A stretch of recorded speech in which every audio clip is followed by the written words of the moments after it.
On this episode of the Procedurally Generated Show, Shannon makes his triumphant return, Ethan busts some ghosts, and Tony goes to war on mobile. We talk about the week's biggest news and answer your questions.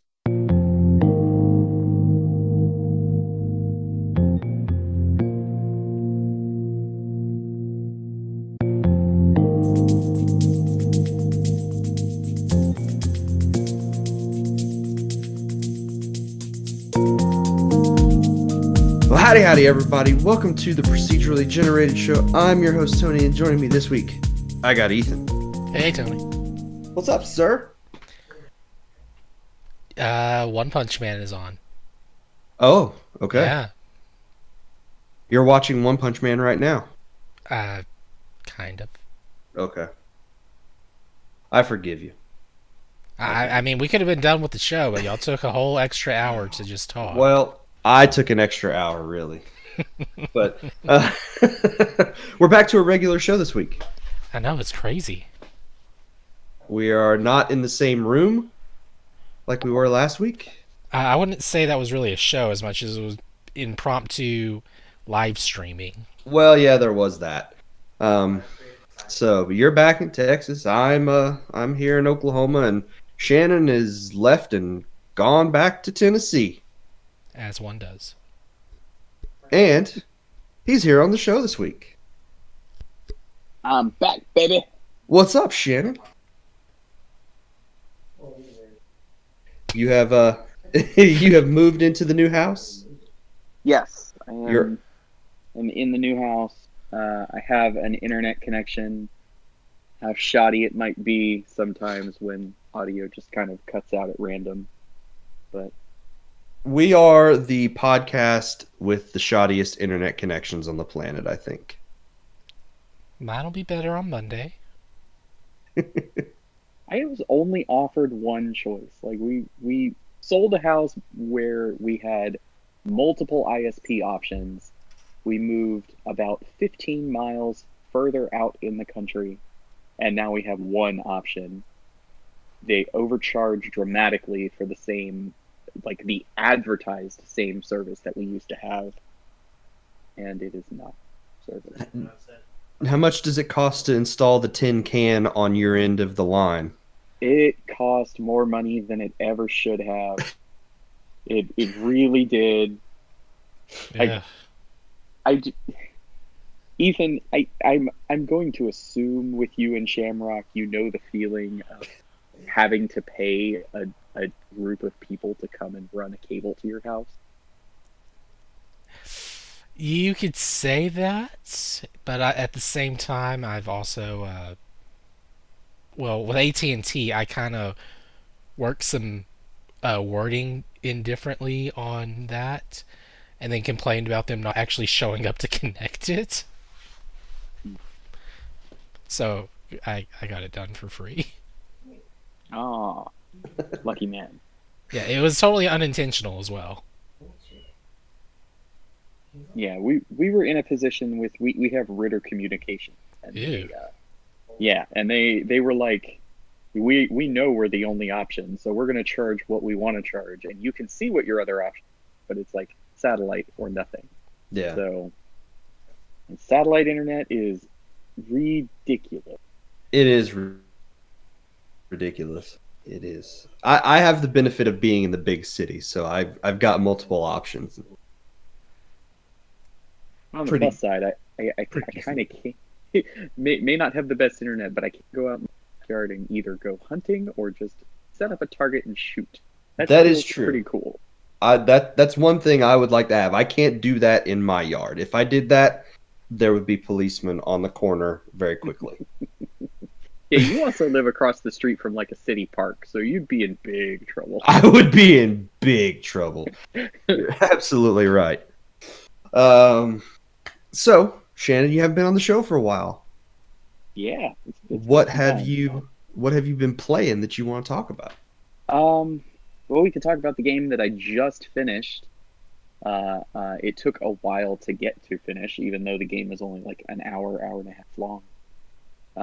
But I just like an hour ago, or like within the last hour, finished Sayonara Wild Hearts.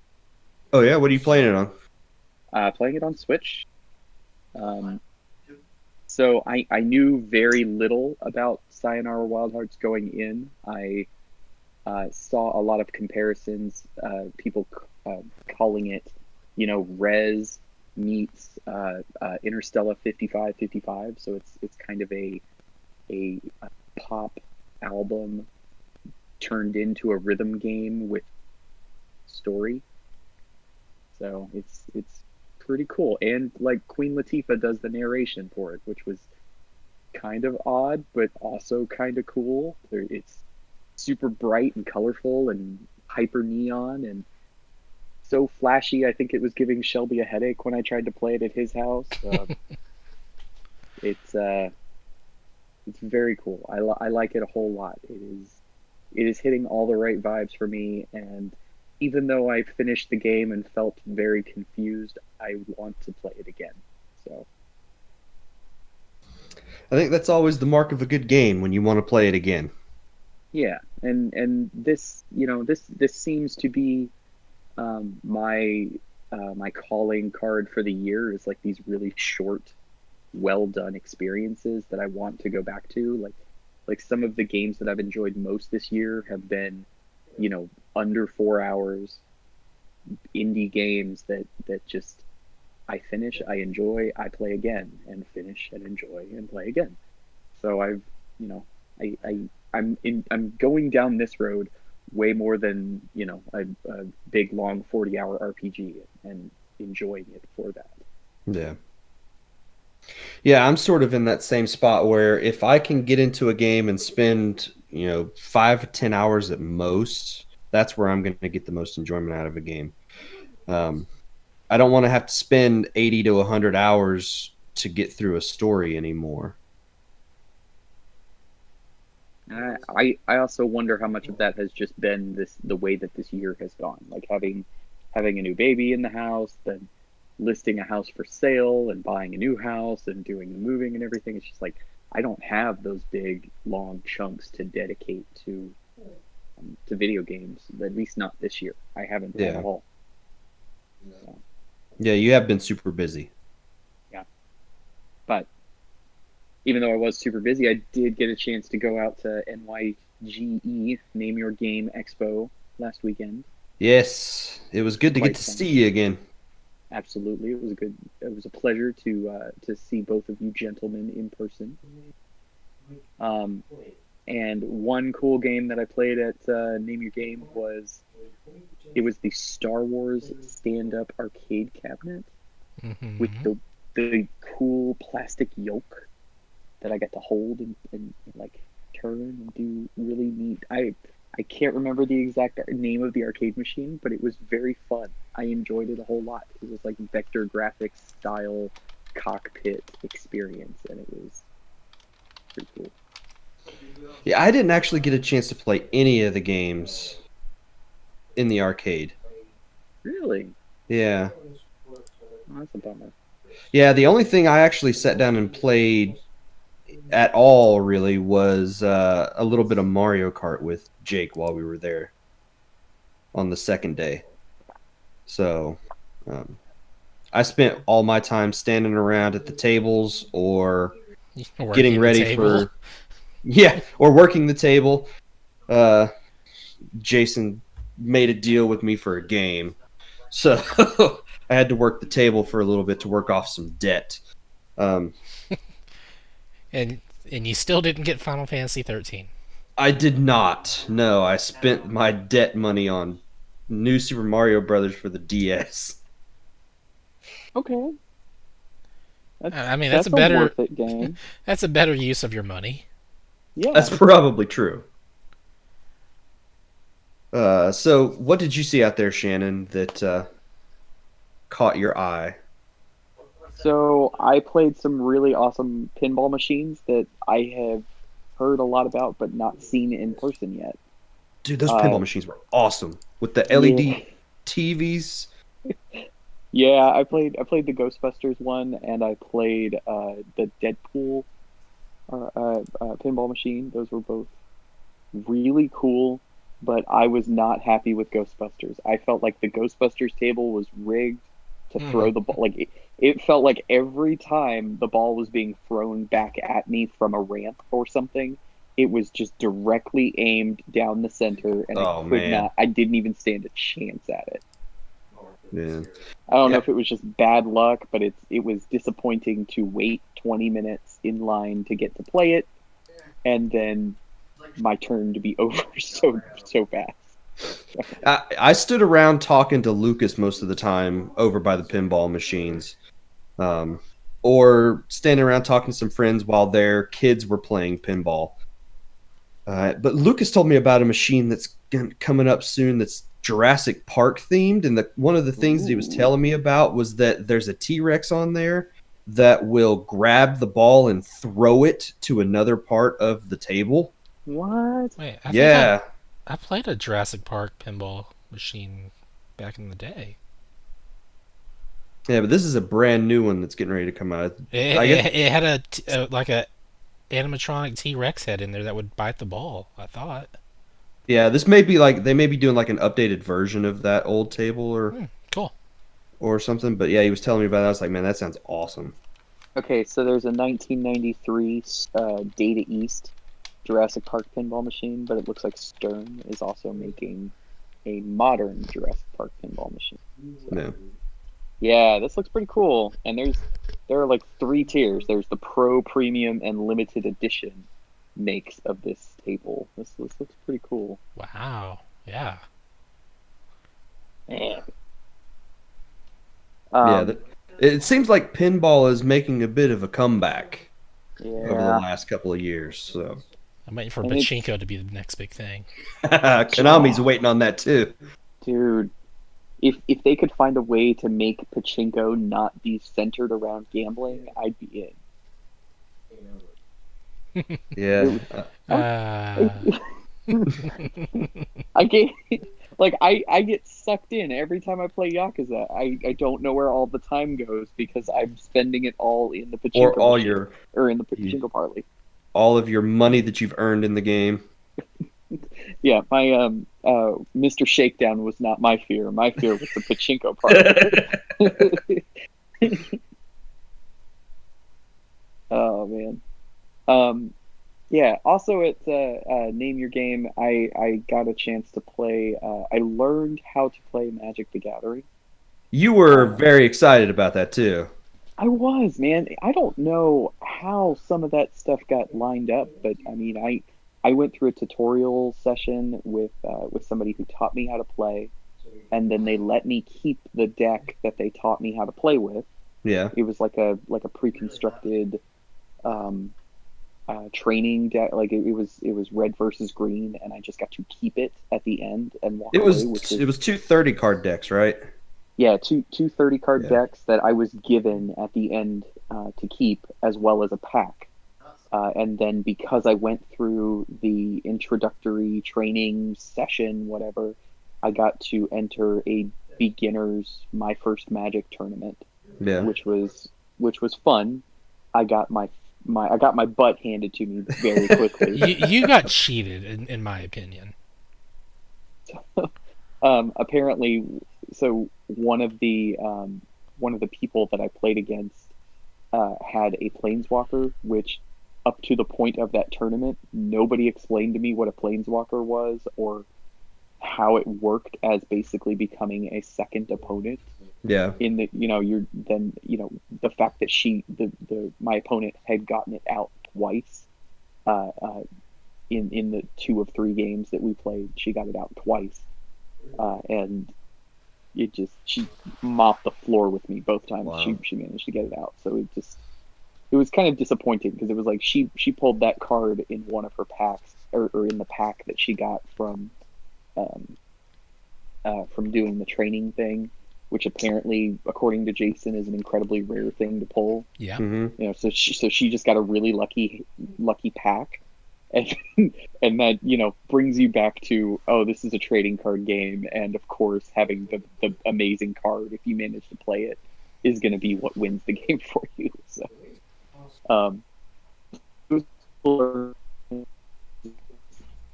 nice to not have the monetary commitment that would have been required for that, because walking into a local hobby shop and spending the money and then hoping to be taught well to understand it when I'm going against other people who also have money invested at that point. Mm-hmm. A lot of the time that can be very discouraging. So walking in there with no monetary commitment, being taught, and being able to keep what I was given at the end to help me go in and play locally here in the Memphis area now is pretty cool. So I might actually see myself, like, if I have a Friday night where Lauren and the kids are doing something else, I may go to our new house that does Friday Night Magic. So My maybe I biggest might pop my problem head in. with any of the card games like that, though, is that the person who has the most money generally is the one that's going to win more often. Mm-hmm. Yeah. The one And with the bigger investment, yeah. some card games try to mitigate that as best they can, but a lot of times it still comes down to, if you got the money to invest a lot, you can invest a lot of money into a game, you're going to be more successful. Yeah.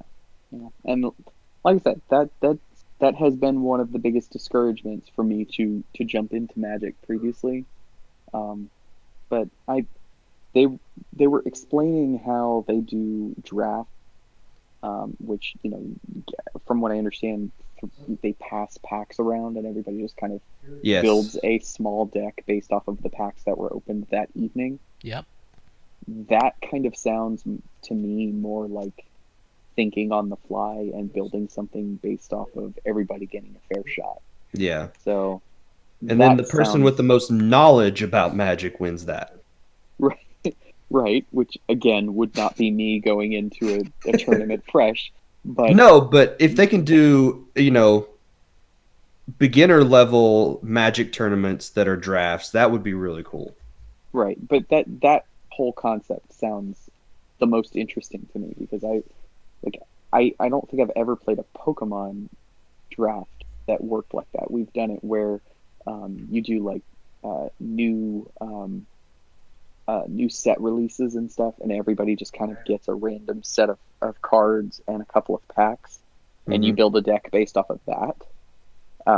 But I've never played in a Pokemon draft where you pass the packs around in a circle. That just, I don't know, kind of playing off of, because once people start pulling packs out or pulling cards out, I would imagine it starts limiting the availability, and you're letting the group kind of direct your hand because everybody's pulling to build something specific. So yeah. Anyway, kind of talking in circles. I had fun, and I could see myself possibly doing it here locally. So that was fun. We really didn't mean to leave before you did. It's okay. It's okay. I was in a completely different side of the convention hall, so it's all right. Jason knew, or should have known. He said something about like he knew, but I don't know. I don't think it registered to him. It's okay. It's okay. Yeah, I had a ton of fun out there this year. This is for the first year that this convention has been going, and I didn't know what to expect really going in. I had some hopes for a lot of people, and it ended up being a lot more crowded than I kind of thought initially it was going to be. But it was spaced out very nicely. It was spaced out well, but parking was an issue. Oh gosh. Parking was a bit of an issue. But the thing that sort of has been the most interesting or craziest thing for me coming out of NYG is I went to the Dave & Buster's table because they were doing, little Plinko giveaways. You just, you drop one chip and you'll win something every time, whether it's a piece of candy or a stuffed animal or whatever. And when I went back on Sunday, I went to the Dave & Buster's table, said, I'm going to go ahead and try this Plinko thing one more time, see if I can get anything. And I ended up getting a stuffed animal, which is their biggest prize. And I got Astro from the Jetsons. Cool. Just a cheap little Astro toy. Um, and I brought it home and I gave it to Andrew, thinking he was actually not really going to like it. And that dog has gone everywhere with him for the last week. If I've seen him in the house, he has had that Astro dog with him. So I ended up getting one of my son's favorite toy for free, basically, just from playing Blinko. Hey, something else I forgot to talk about was have you guys ever heard of a board game called Roll Low? No. Rolo? Okay. It's ROLLLOW. It, Oh, okay, got it. Roll low. they had Roll Low, yes. They had a table at in the merchant area of Name Your Game, and they are it's a family that is local to Broken Arrow. They invented this board, or this, I say board game. It's a dice game that's very similar to Yahtzee, except the goals are reversed. You're trying, rather than counting the points on the face of the dice, you are counting how many rolls did it take to get each one of those objectives. So like Mhm. three of a kind, four of a kind, a full house. You're counting how many rolls did it take you to get each one of them, and then you're going for whoever had the lowest score amongst the group of people playing. Interesting. And there's also like some last turn. You force your opponents to pick or to get like three of a kind in a particular number, and then however many rolls it takes for them to get it, that ends up usually being like the last throw a wrench in somebody's tire. Um, you can kind of like wreck their day. I had the opportunity of playing with the guys who made the game, and then Uh-huh. I bought a couple of them while I was there for Really? family and Christmas gifts and stuff. Really enjoyed it. They're selling it on Amazon. If you like board games or dice games, I highly recommend it. I'm definitely gonna have to check that out. That sounds really cool, actually. We're always looking for new board games to play. And that sounds like one that probably doesn't require a ton of investment or a ton of time. It's like golf, but with dice and objectives. Which is always, interesting. So, and then of course we had the stage show out there that I think went rather well. Uh, Yeah, so I was very much looking forward to doing that again this year. We haven't done that. You told me what, it's been 5 years since the last time we've done it, and I couldn't believe it had been that I long, I think it's been 5. which just seemed crazy to me because it doesn't Let's seem like see, it there had been that was long to me. we did the first. Last time we did it was the Super Bit, It the very was first it Super was the BitCon. very first Super BitCon. We didn't do it on the second. We didn't do it on the third one. Mm-mm. Fourth one didn't happen, and then this would have been 5. Okay, wow, yeah, so it has been a while. Um, but yeah, so I think that went really well. Uh, I came back on the second day for Shelby's panel, which was the history of Persona, which was really good. I guess you guys had seen the presentation at his house. Yes. Yeah, Yeah, and so I got to watch it live on stage. Got to see his prize giveaway where he had people come up and summon a Persona. He told me you guys all cheered when he mentioned Tokyo Mirage Sessions. yeah. So, which I think I did too during the event because everybody needs to play Tokyo Mirage Sessions. I I really, really, truly think Shelby did an amazing job with that panel, because it's I really enjoyed like these documentary style deep dives that I've seen on YouTube Yeah, into anime films or into a video game series. Shelby just did so much work and time investment into digging up the history and not just the lore into Persona, also looking at the studios and Hmm. what led from each of these development teams into creating some of the things that they made before Persona, which then influenced Persona. So it was it was really well done. I Yeah. would love to get him out to Memphis for the anime convention we have in summer of next year. I think that would go well. Yeah. So yeah, it was about 45 minutes long that went over everything you could think about with Persona. The anime, the games, the origins that eventually led to the creation of Persona. There was a lot of stuff that even I didn't know, even after having talked to him for so many years about Persona. Um, so it was really, really a cool panel. Hmm. I was about to get on to him because he kind of skipped over the mobile stuff, I thought, and then like near the end of his presentation, he mentions those. Like he knew.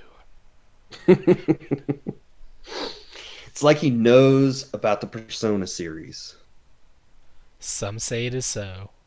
So I saw a few cosplayers out there this year. I didn't see a ton. Did you guys see Zelda and any of Zelda. that?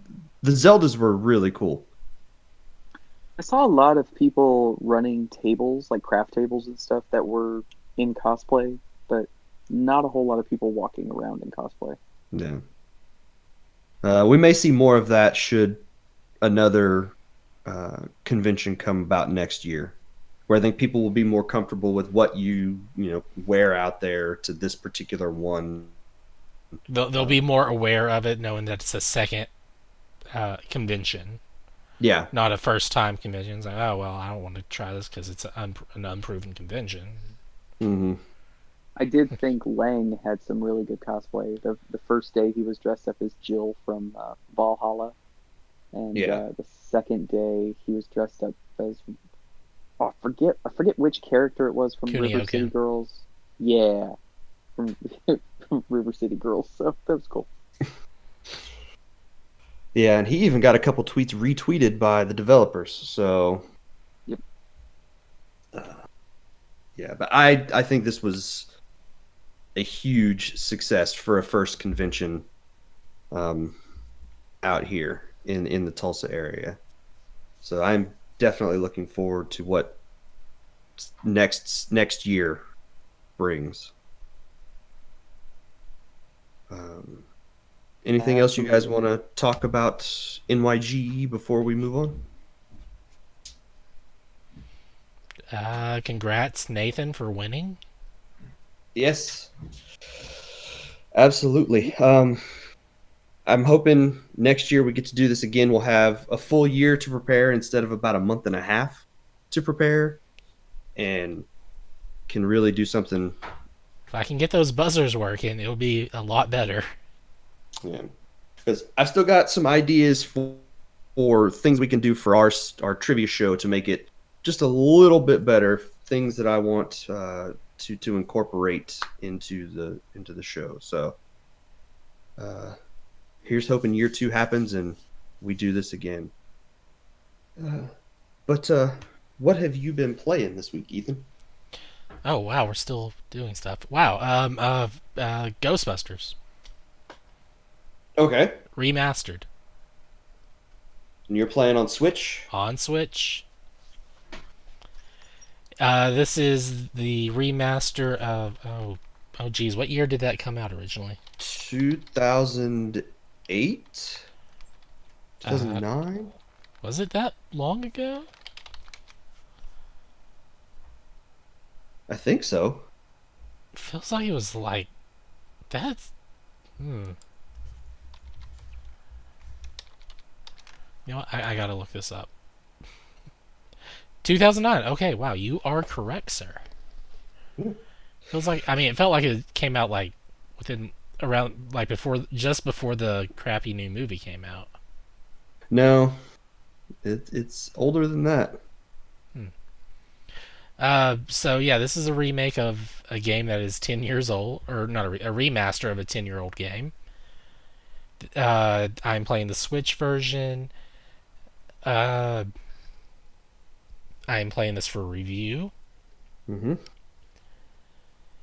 and it's if it doesn't. Oh, what are the words I'm looking for?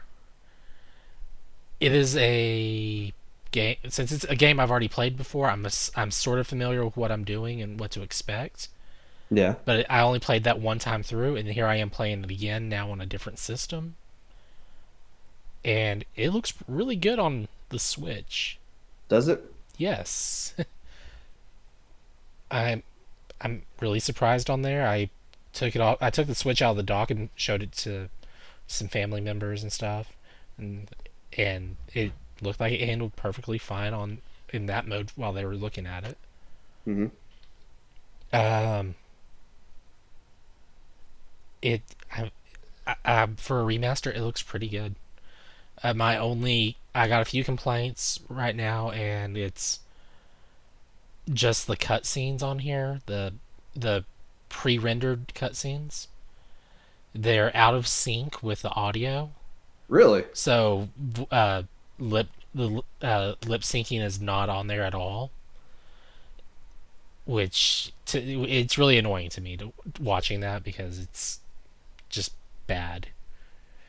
But the other problem I have is these are pre-rendered cutscenes that are being upscaled, so they're not proper. They don't look correct. They're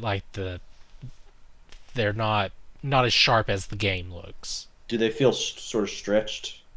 The, there's something like that with it. It's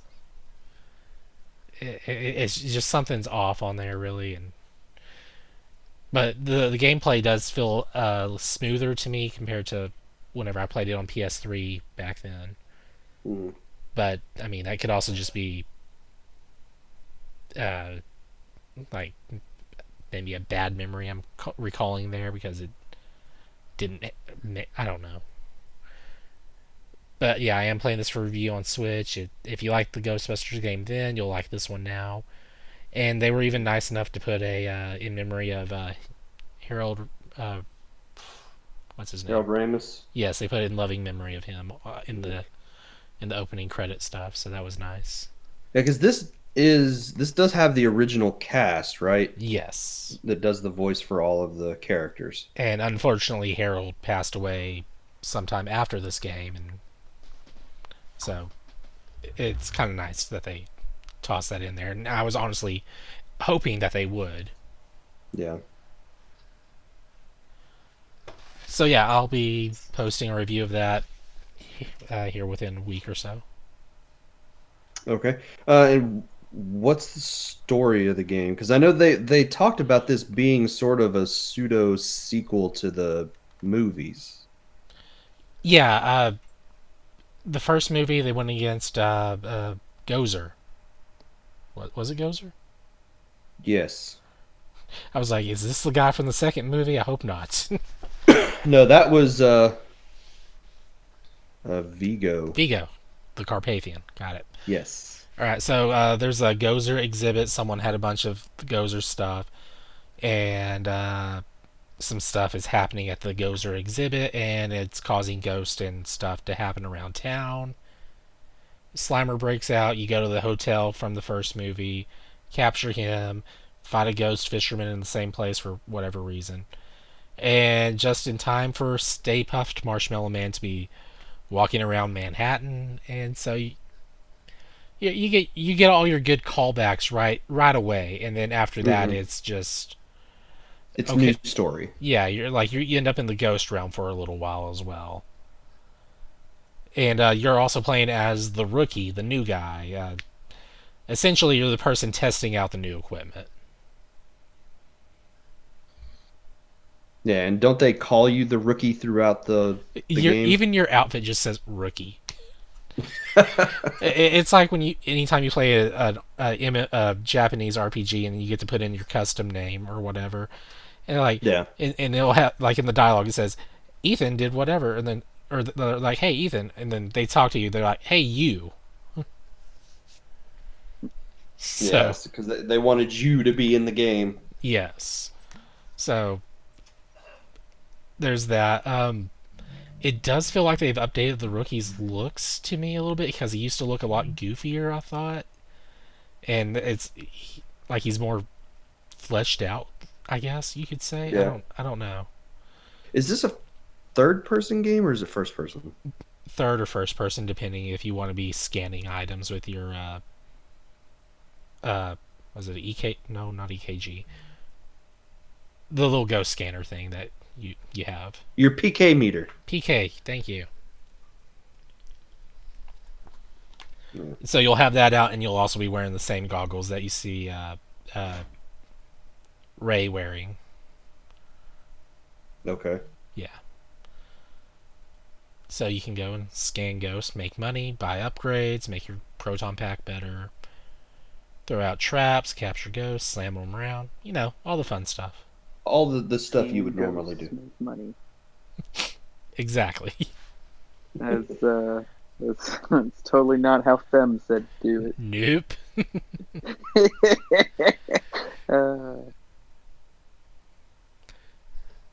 So yeah, that's what I played, and just throwing this out there, I guess. I'm trying to figure out how to use Lunar Magic, a Super Mario World level creator. Okay. And some of you are probably wondering why I'm mentioning that, especially when there's a Super Mario Maker and Super Mario Maker 2 in existence. But this one is just Super Mario World, and Super Mario World is very different in gameplay or whatever you want to call it compared to the Super Mario World and Super Mario Maker. Hmm. Like I know gravity's slightly different on there and some jumps and such. Uh, but I just kind of want to try making my own level in this, changing some parameters, making. This is the program that they use to make Kaizo levels, and I just kind of want to have some fun with that. You're not going down the Kaizo route trying to make. Depending how so far I'm only 30 minutes into a 3.5 hour long tutorial video Hmm. for basic beginner people like me on this, Yeah. and I already have an idea how to place items. It's just the thing I want to do, and I'm gonna have to put a lot more time into it. So whenever I get that working, I might be tossing a ROM to a couple of people Okay. Well, I will because it's an actual be Super interested to see Mario it. World ROM, and I'm just going in and editing values and changing levels and such, Yeah. and then save and run the ROM, and there you go. Okay. What have you been playing, Tony? What have I been playing? I've been playing free to play games this week. Not sure what the deal is. One came out on Switch. I'd actually downloaded it a couple weeks ago, but it just keeps saying you can't play this yet because it's not time. Asphalt 9 came out on the Switch this week, and I have been having a ton of fun playing that, like ridiculous amounts of fun Okay. playing that. There's a ton of stuff in it. It's got a huge amount of content in terms of the number of races and stuff. I've played 20 or 30, and it says I'm 1% done with the single player campaign in the game. So, and then it has a bunch of multiplayer stuff on top of that. I'll talk about that a little bit more maybe next week. Because the game I put more time into free to play is a free to play mobile game.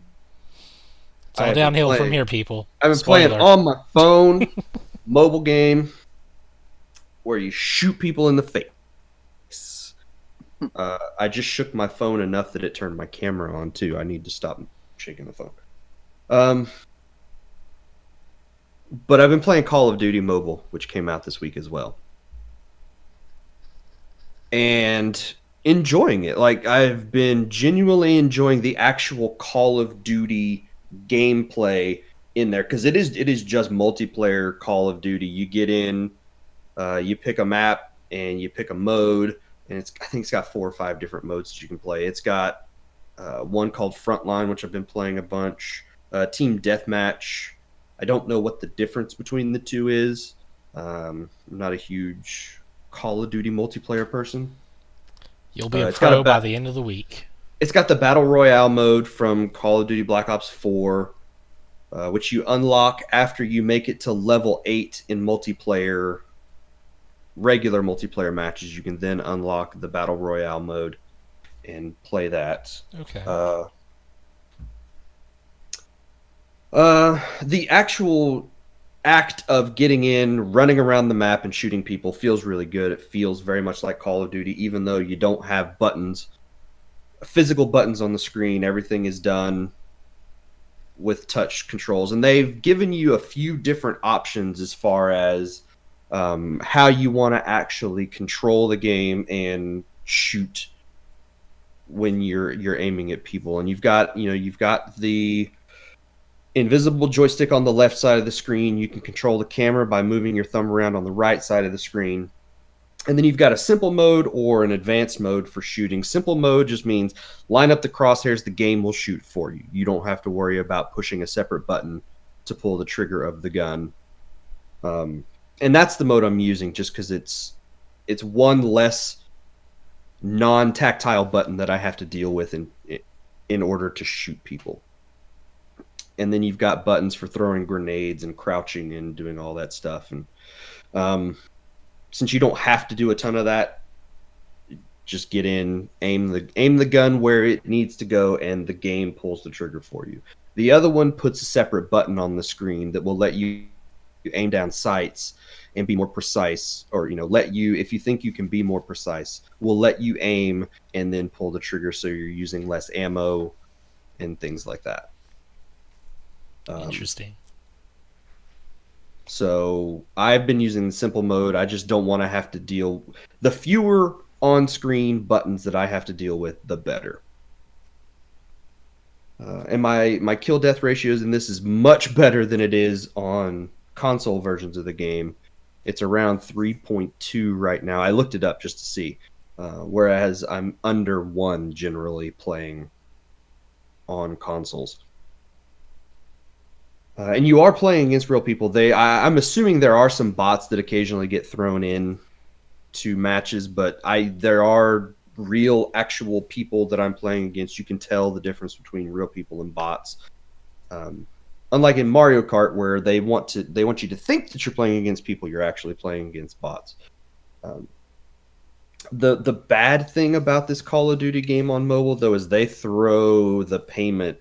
You should spend some money on this stuff. They just throw it in your face every possible moment they can. We saw you just got a headshot. Would you like to buy a helmet so you don't get headshotted? It's not quite that bad, but it's almost close. As soon as you boot up the game, before you do anything, you have to click out of 3 separate things that it wants you to spend real money on. There's a season pass, like in Fortnite, where as you gain levels, it will give you access to new items, new cosmetics, things like that. And then there's a couple of other things that continually rotate through that it's just like, you could buy this with money. You could buy this with money. Hey, you want to spend some money on this? And you just have to keep clicking through to get out of it before you can even get to a menu to pick what you want to play in the game. And then everything is just built around the shop, where you can go and you can buy sights for your weapons and cosmetics for your weapons and weapons for your weapons. You can buy new weapons for your weapon. No, it's not. You can buy different clothing options and things like that, and they make sure that that yes, this game is free to play, but you might have a whole lot more fun if you just gave us $10 to buy the battle pass. There's no telling what they'll ask for after you give them money, though. Oh, I don't know. Don't give them an inch, Tony. They'll take a mile.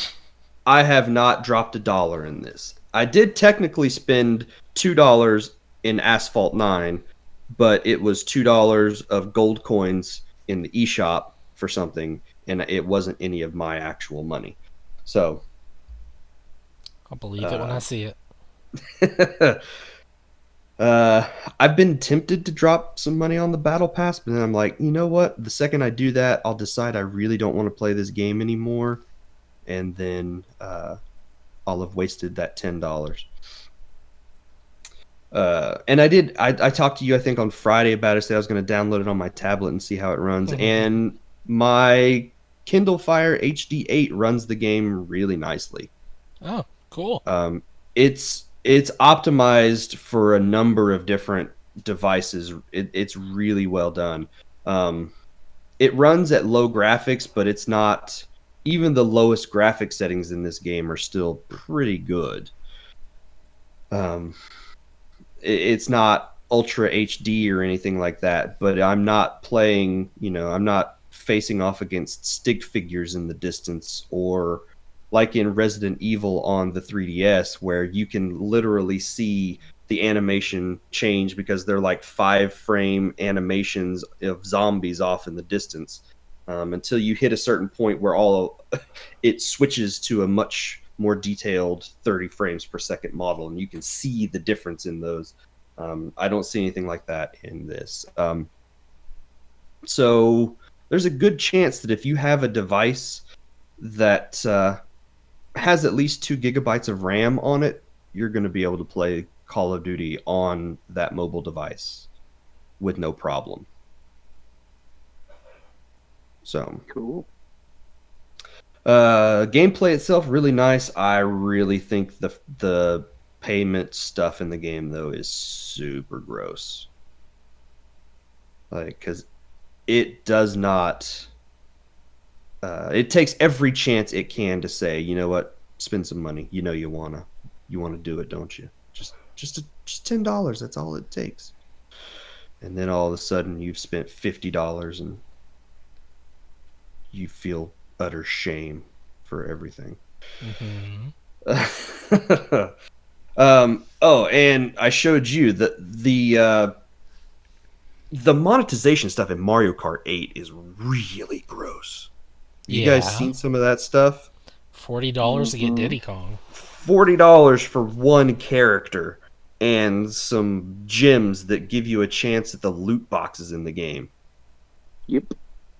That is. I mean, you have a chance of unlocking him for free, but you do. It's a very small chance, because you don't earn gems very quickly in that game at all.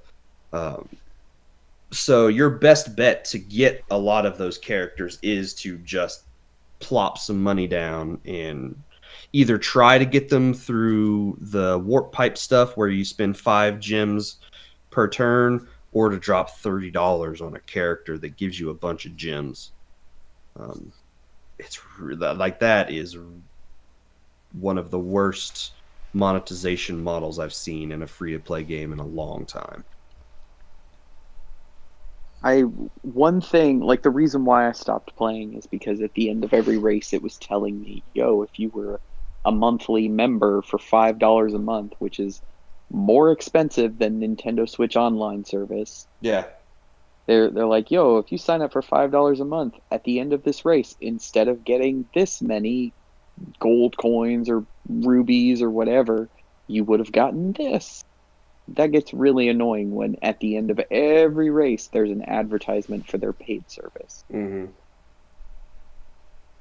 And it's not skippable. Like, it makes you watch all of the stuff happen and then tells you what you could have gotten. Yeah. Call of Duty does something similar at the end of all of their matches, where as soon as you're done, if you rank up, which is a really good chance, I've ranked up just about every battle I've played in the what the battle pass thing would be. They're like, hey, you just ranked up in the battle pass. These are all the things you could unlock if you buy the battle pass. And then it just keeps adding everything that you've unlocked as you get further and further in the free tier of the battle pass. They're like, hey, now there's like these 10 things that you could get if you spent $10 on the battle pass. And then the next match, it'll be 11 things that you could get. And it's just, no, I don't want the battle pass. Stop asking me. But do So you want the battle pass? I don't. I don't. I really don't. Except maybe I. No, I don't. Hey Tony, you want the battle pass? No, We I noticed you're definitely playing do this not. game, so you might want the battle pass, right? You shot that guy with this gun. If you bought the battle pass, you could have used this gun, which is green instead of black. Let's take a quick break and we will come back and we will talk about the news.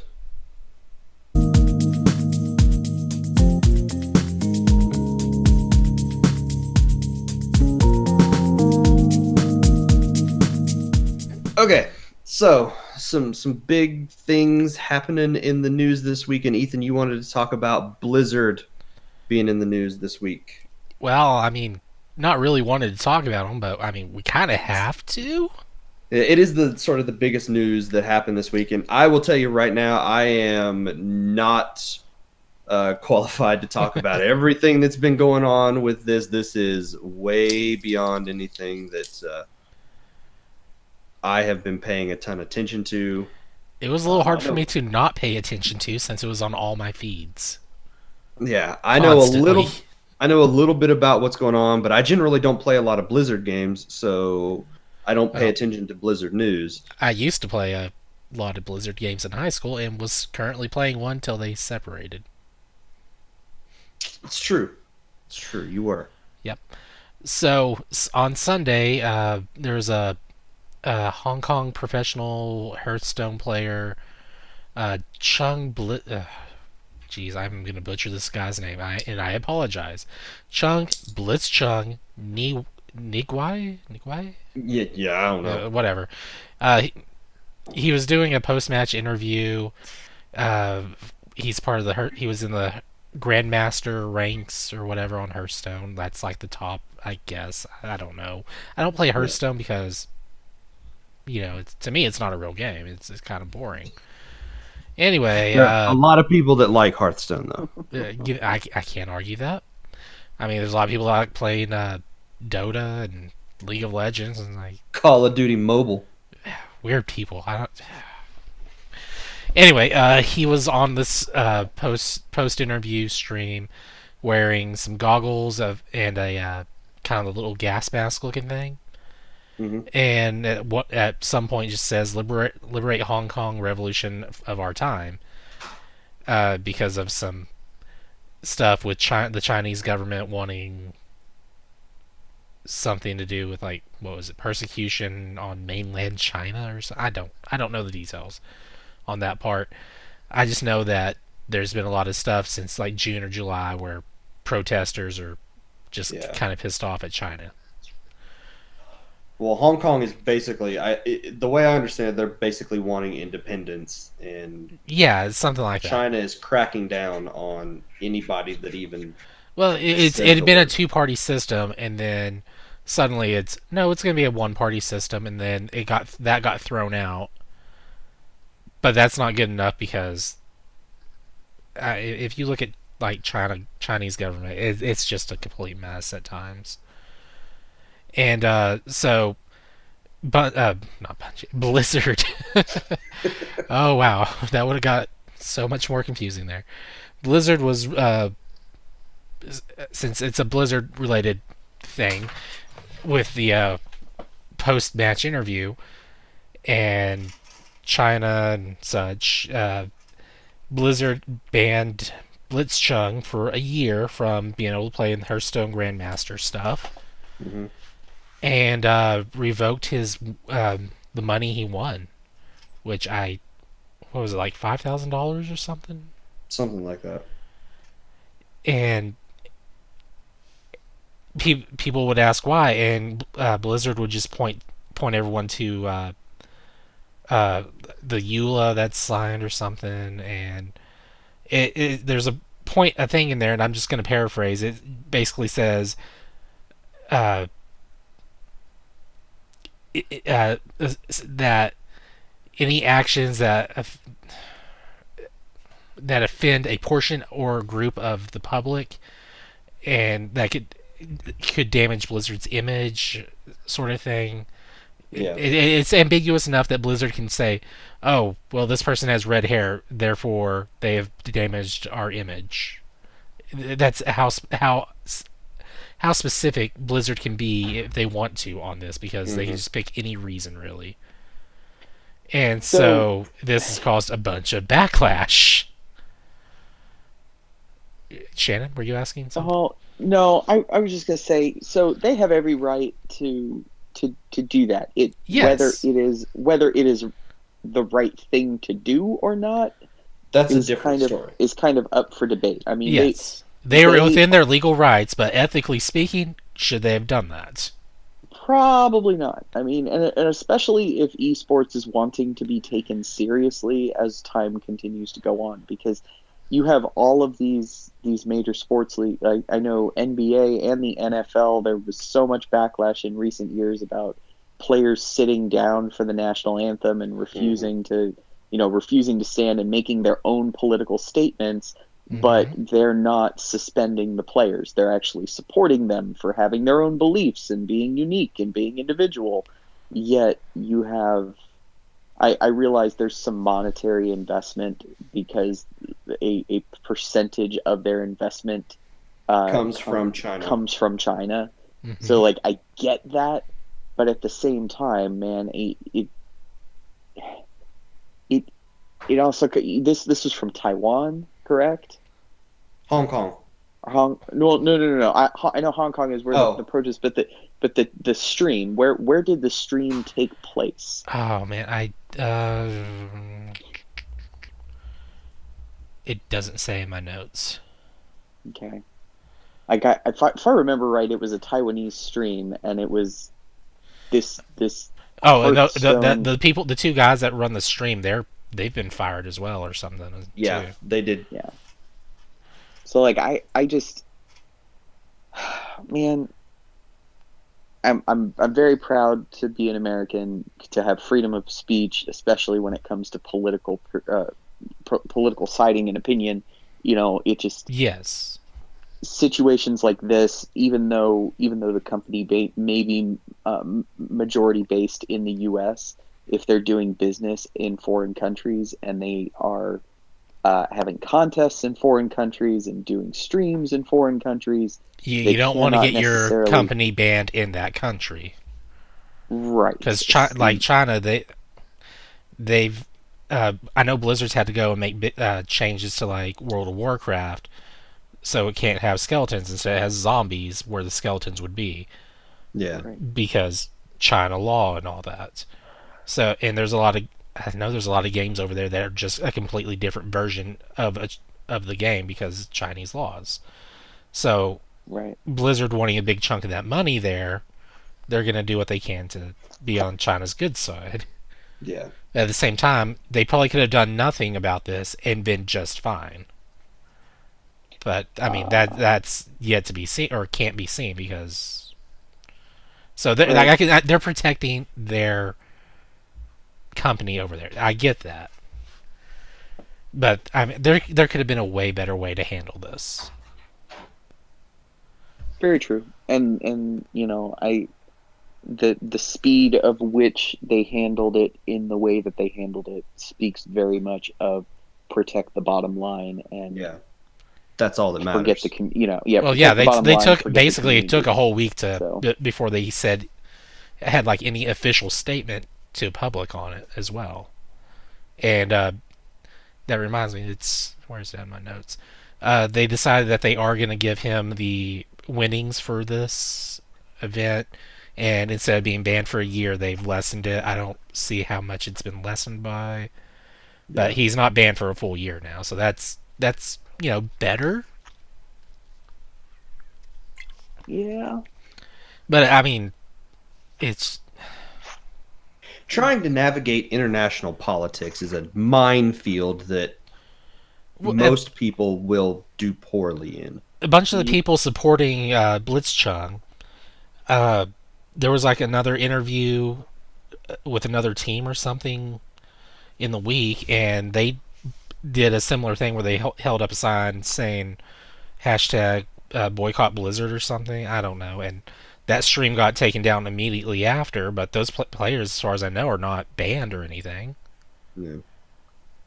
So it's like, is this double standards or what's going on here? And so what Shannon was saying, this involves a different country. That's why it's different for the different punishment over there. Trying So to navigate local politics is bad enough. If you try to navigate international politics, you're going to step on somebody's toes at some point, and it's just inevitable. And then we also found out Blizzard's got a Chinese Twitter account, and they were all for the ban and everything on that. So, yay! Yeah.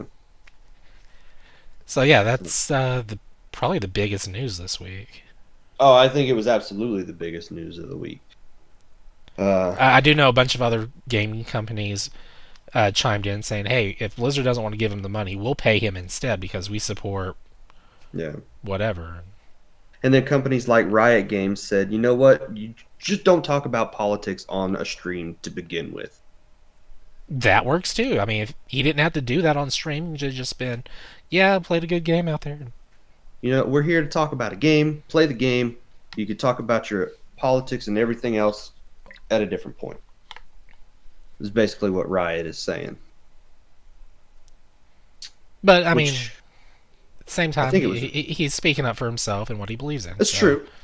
You can't be mad at him for that either. If you have a platform, there's a good chance that you're going to use that platform for the things that you want to talk about. Yeah. So, moving on in the news.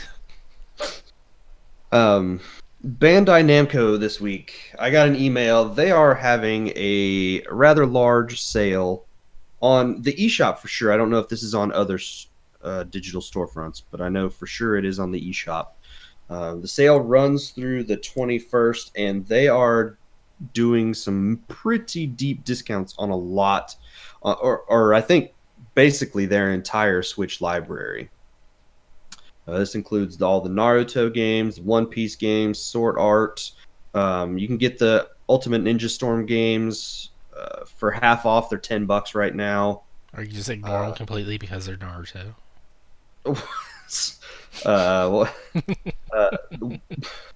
My Hero One's Justice is $24 right now.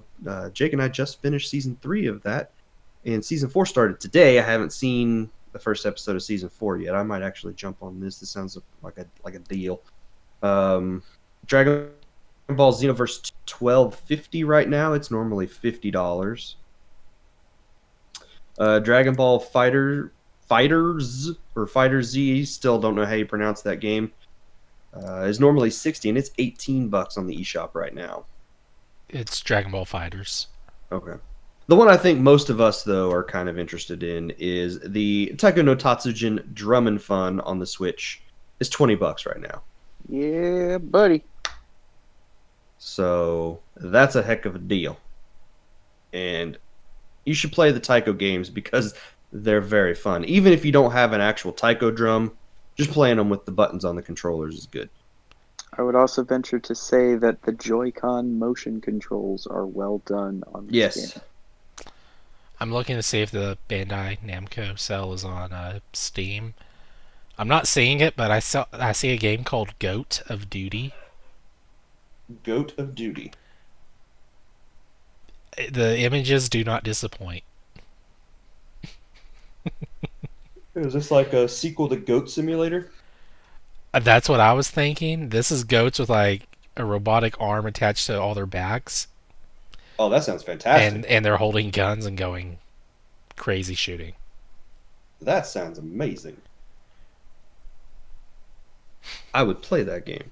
So no, this Bandai Namco sale runs for about a week at the time that most people are hearing this. So go check that out if you're interested in any of those games. If you are a PlayStation owner, firmware 7.0.0 dropped this week. Yay. And the biggest feature for that is that it adds remote play for Android devices. Yay? So if you have an Android device, you can now control your PS4 with your phone. It works. It's interesting. I wouldn't want to play a game using a PS4 controller on my phone screen, which it does do. It overlays an entire PS4 controller on your phone screen and displays what would be shown on the TV on your phone, or you can just control your TV with your PlayStation. Just sync your controller up with your phone and play. You can only do that if you're running Android 10. Get Android 10. It's not available for anything except for the Galaxy S3 right now. Hack the planet. There's only one phone model, I think, that is running Android 10. It's a brand new operating system, just came out. Oh. It's not going to be available for most phones until next year. I'm going to make my own Android program and call it Android 10. I don't know that would work. I'll use an X and just call it 10. So if you are one of the lucky people that have Android 10, you can sync a DualShock controller to your phone and play on your phone. It's been out for iOS for a while now, I think.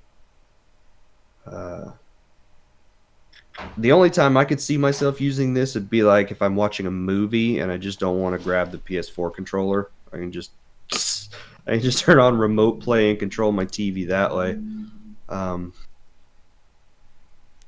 Isn't there an app for that? I don't know. I don't use my PlayStation enough to know all of the apps that you can use for it. That's crazy talk. If I have a game that I want to download, I download the PlayStation app, download the game, and then delete the PlayStation app off my phone.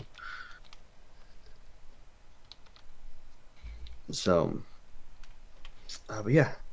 I don't know. Did anything else come out of this firmware update?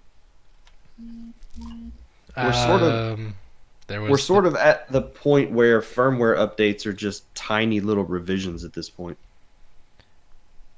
Very true. Also, we have the PS5 official announcement stuff. PS5 was officially given a release date. Or not a release date, but a release time period. Sometime late 2020. Holiday 2020. My guess would be November. So I think that's also when the new Xbox comes out as well. Yeah, it's holiday 2020 as well. Oh, what if they come out the same day and have crossplay? And then Switch Pro gets announced and it comes out the same day as well. Okay. And then all the Switch Lite owners are like, hey, what about us? The Switch DS. Oh, man. Now with 3D. That's just a thing that bolts onto it and adds a DS screen so that you can play, and it connects via Bluetooth or uses the USB-C port to power a second screen so you can play DS games on the Nintendo DS Online, where they have 4 games that are available and they're all brain training. Oh, brain training got announced for the Switch, coming to the West later. And there's your segue. So yeah. Oh, I think it also comes with a stylus. So oh yeah, the stylus is going to be working on the Switch. Yeah. We're finally going to have an official stylus here in the West. Because was it Europe that got one for Mario Maker? I think so, or Japan or something, right? So I have unofficial styluses for my Switch, which work just as good as I bet an official one would work. So, but that's it for the news. So let's move on to listener feedback. And our one question we got this week is from Nathan via Facebook, who wants to know, what are some games you wish you could play for the first time again? For me, it would be Half-Life 2 and its episodes, followed by the original Deus Ex, and finally Luigi's Mansion. Sonic 06. So you could be disappointed all over again. I don't know why I thought of that. I mean, my answer is the cliche answer, but it would be Luigi's Mansion. I don't know what else. Are there any games that I'm just like, you know what? I really wish I could experience this again for the first time. Maybe Final Fantasy IV, Dragon Quest. The first Dragon Quest game, I would, like to get that feeling all over again. Metal Gear So Rising, Super Mario RPG. So I don't know if I have a video game answer for this, but I definitely have a movie answer for this. Okay. Oh. I knew nothing about Scott Pilgrim going into watching the movie. It was handed to me on a recommendation from a coworker. I watched it, and worst timing ever, watching it while my wife was trying to sleep in the other room, and I'm screaming at the television because all of the references are happening, and I'm catching things, and I'm just like, this is amazing.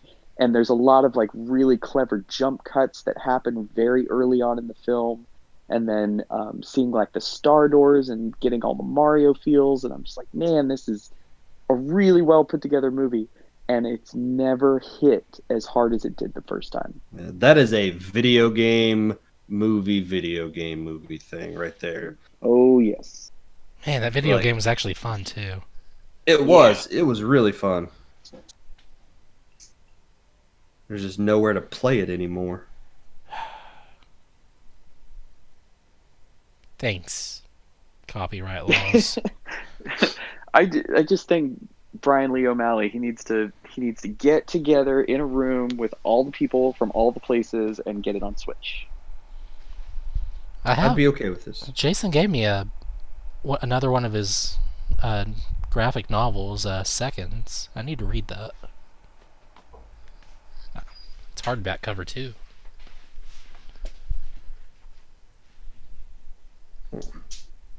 All right. Yeah, I think that would be it for me. Yep, so we'd all replay Sonic 06. Got it.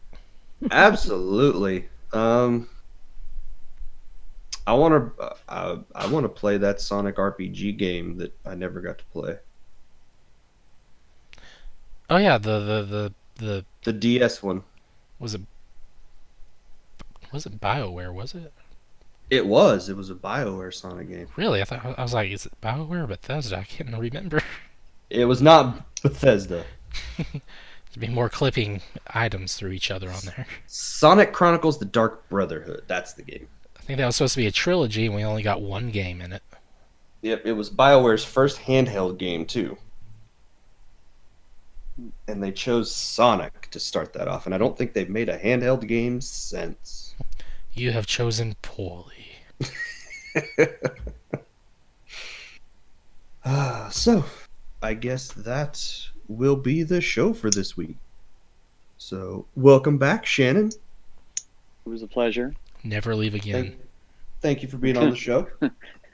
I make no promises. And Ethan, thank you for being on here as well. It's over. You can go to sleep now. Yay!